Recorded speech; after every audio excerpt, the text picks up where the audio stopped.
Good morning friend. आज हम class 12th का एक मोस्ट इम्पोर्टेंट टॉपिक को कंसिडर करेंगे, जिसमें आपके पास ये एक्सरसाइज 4.6 है।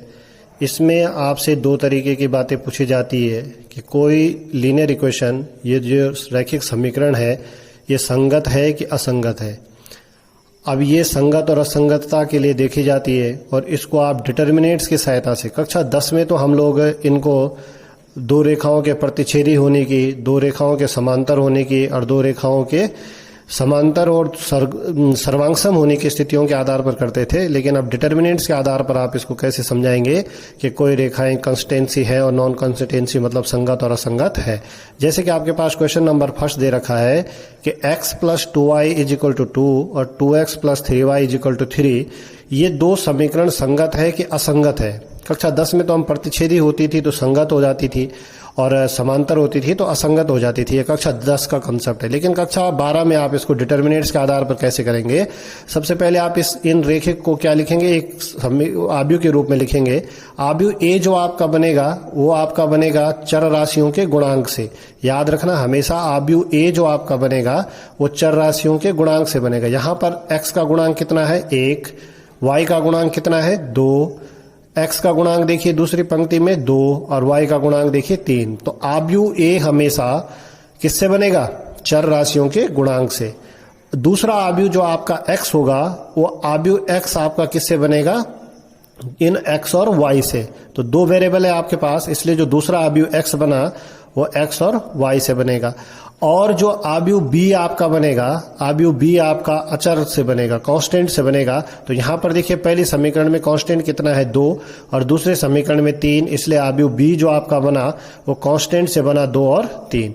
अब बात आती है, इस तरीके से आपका ये जो समीकरण निकाय बन जाता है, ये समीकरण निकाय बनता है ax + ax = b, ax = b, इस तरीके का बनता है। अब यहीं पर आपसे बोला जाता है कि ये समीकरण संगत है कि असंगत। अब यही जो समीकरण है ये संगत हो जाएगी यदि आप सीधे इसका डिटर्मिनेंट्स ऑफ ए निकाल लो। जैसे ही आप इसका डिटर्मिनेंट्स ऑफ ए निकालोगे, यदि वो 0 के बराबर नहीं है, यदि वो 0 के बराबर नहीं है तो समीकरण को आप क्या कहेंगे? संगत कहेंगे। ये समीकरण निकाय संगत होगा यदि determinants of A does not equal to क्या होगा? 0 होगा। याद रखना, बहुत इंपॉर्टेंट प्रॉपर्टी है कि समीकरण निकाय संगत कहलाता है केवल और केवल कब? जब determinants of A does not equal to क्या होता है? 0। लेकिन फिर बात आती है कि यदि डिटर्मिनेंट्स ऑफ ए बराबर 0 हो जाए, यदि डिटर्मिनेंट्स ऑफ ए बराबर 0 हो जाए तो क्या वो असंगत होगी? नहीं। यदि डिटर्मिनेंट्स ऑफ ए बराबर 0 हो जाए तो इसके लिए फिर आप लोगों को क्या करना पड़ेगा? दो स्थितियों को चेक करना पड़ेगा। इसमें दो स्थितियां आपके पास क्या आएंगी? इसमें ध्यान देने योग्य बात यह है कि अब आपके पास दो स्थितियां क्या आएंगी, ये सबसे महत्वपूर्ण है। इसमें पहली क्या आएगी कि यदि ये डिटर्मिनेंट्स ऑफ ए 0 के बराबर नहीं हुआ तब आपको चेक करना है। तब आपने सबसे पहले क्या करना है? इस आव्यूह का एडजॉइंट निकालना है। आपने आव्यूह ए का क्या निकालना है? एडजॉइंट, और उसका मल्टीप्लाई बी के साथ करवाना है। तो ये लिखा है मैंने कि यदि adjoint of A dot B ये बराबर 0 हो जाए तो फिर इस कंडीशन में भी समीकरण क्या होगी? संगत होगी। कहने का मतलब जब ये 0 के बराबर आ जाता है डिटर्मिनेंट्स, उसके बाद हमें पहले उसका एडजॉइंट निकालना है और फिर उसका डॉट प्रोडक्ट बी के साथ निकालना है, तो संगत हो जाएगी। और यदि एडजॉइंट ऑफ ए और इस मैट्रिक्स बी का गुणनफल 0 ना आए, डज नॉट इक्वल टू 0 हो, तो समीकरण क्या हो जाएगी? असंगत।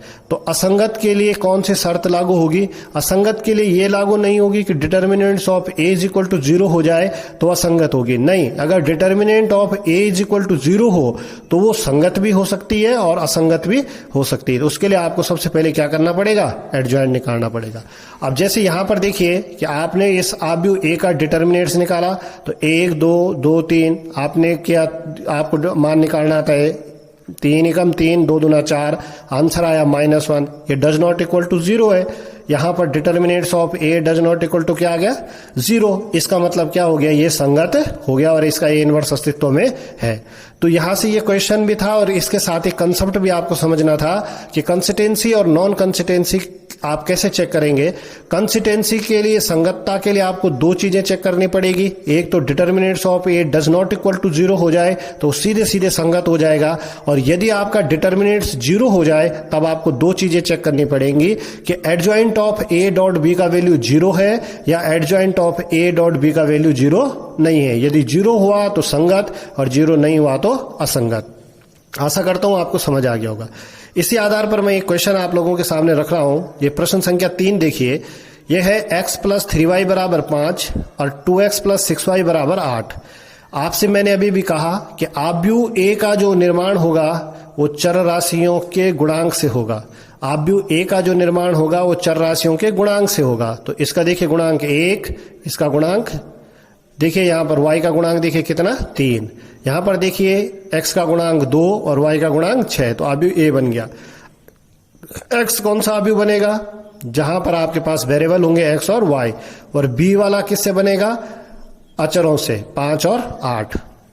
अब आपके पास ये सिस्टम बन गया ax इजिकल टू बी।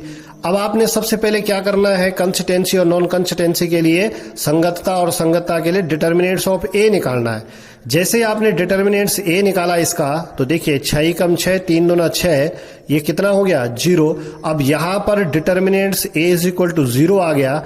इसका मतलब ये नहीं कि हम सीधे नहीं कह सकते कि संगत है कि असंगत है। इसके लिए हमें सबसे पहले इस आव्यूह का क्या निकालना पड़ेगा, एडजॉइंट।